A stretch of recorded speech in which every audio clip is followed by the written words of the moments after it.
Hello everyone, it's Joshua and I'm back with another video. And in today's video we're going to continue on from the lesson we had last week on how to name the keys on the keyboard. And in this lesson we're going to look at the major scales, and we're also going to look at the number systems. So let's get started. So from last week we learned all the names of the keys. So we learned that the keys in the keyboard, the keys are named after letters in the alphabet. So we have, starting from C, we have C, and going up as the order of the alphabet. So we have C, D, E, F, G, A, B, and we're back to C. So all the white keys in one line. And this, from here to here, that makes up the C major scale. So, and today we're talking about scales. So a scale is pretty much like a set of keys. So from C to C, this is called all the white keys. This is called the C major scale. And in the C major scale you have C, D, E, F, G, A, B, and back to C. And so how do you identify any major scale? So how do I know the major scales of the other keys? Because every key, whether black or white, has its own major scale. So let's see. So the formula for any major scale, whether black or white, if you want to find out the major scale for any key, there's a formula, and the formula is WWH, WWHH. And you might be wondering, what does WWH stand for? W stands for whole steps and H stands for half steps. So like I explained before, so the distance between C and C sharp or D flat, that's called a half step. And the distance between C and D, that's called a whole step, because it makes up a full note, whereas that C and C sharp, that's just half a note. So that's half a step and that's a whole step. So in order to find out and work out any major scale, you use the WWH.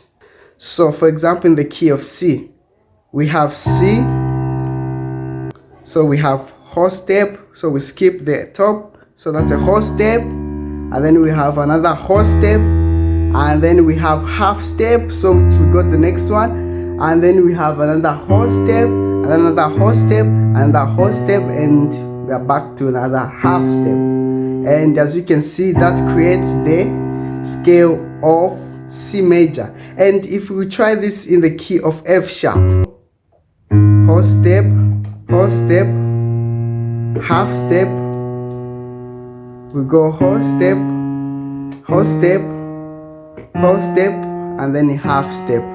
So, and there we've created the scale of F sharp major. So the scale of F sharp major is F sharp, G sharp, A sharp, B, C sharp, D sharp, F, and we have F sharp.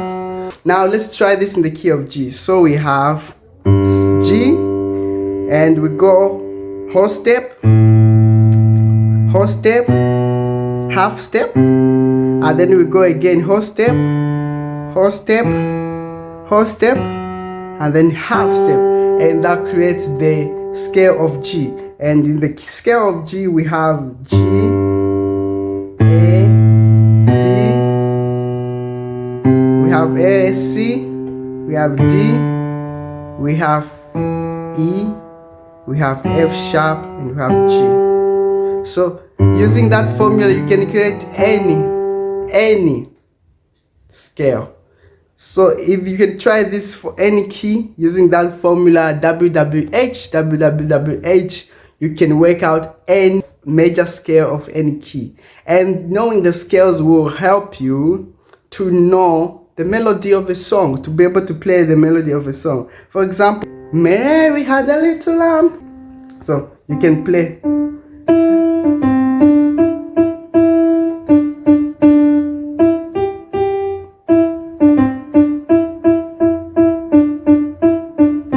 So if you know the scale, it's gonna help you to play melodies, because you know you're not gonna be mixing different scales from other keys, because you already know that your C scale is all the white notes, and your brain already knows that the C scale is that one, the C major scale. So you won't, when you're playing melody, you won't be making the mistake of mixing. For example, you start and you start mixing other scales as well, other keys from other scales, because you already know their scales. So that's the importance of knowing your scales. Now let's jump on to the number system. So the number system is very simple as well. So with the number system, instead of having letters, we have numbers. So we take the letters of the alphabet that we have, C, D, E, F, G, A, B, C, and change them into numbers. And we start from 1. And because we have seven different notes, we have also 7 numbers.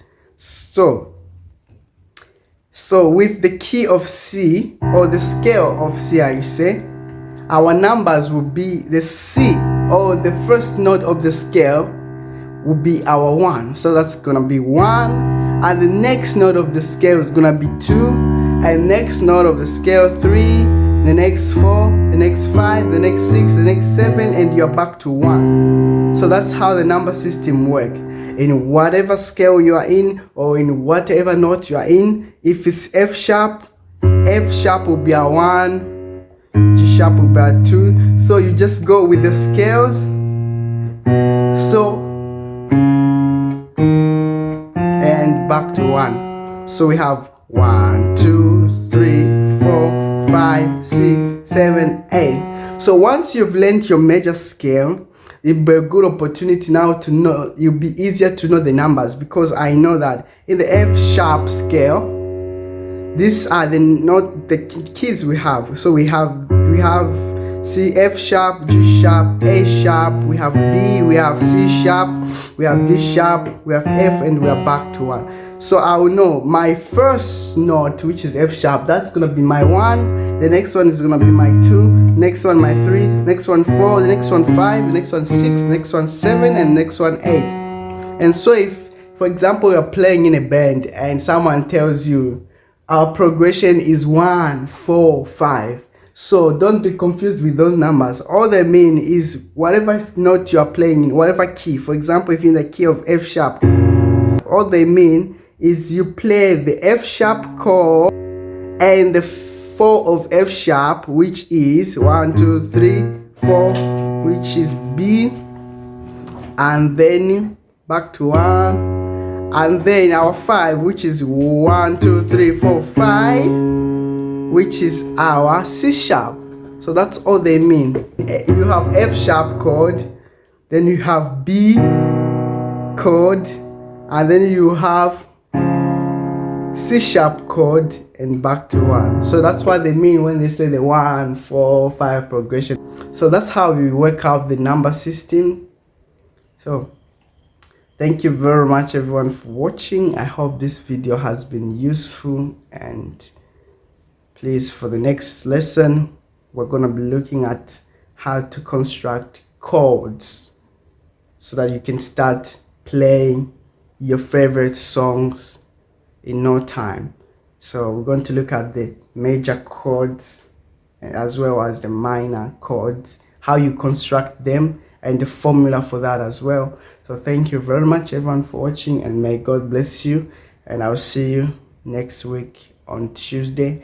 And during the week I'll be posting some short videos of instrumentals, or maybe of other short lessons, and please stay tuned for that as well. And also if you look at in the community section of my channel, I've done some surveys just to find out if these videos have been useful, or if you want me to improve in any manner. So Please, your feedback is very helpful to me, and if you could spare a minute or two to do that, I'll be very grateful for that. Thank you very much. And if you have any suggestions on how I can improve on the things that you like to be learning more about, please comment in the sections below, in the comment section below, and I'll surely try my best to meet that. Thank you very much, and may God bless you. I'll see you next week.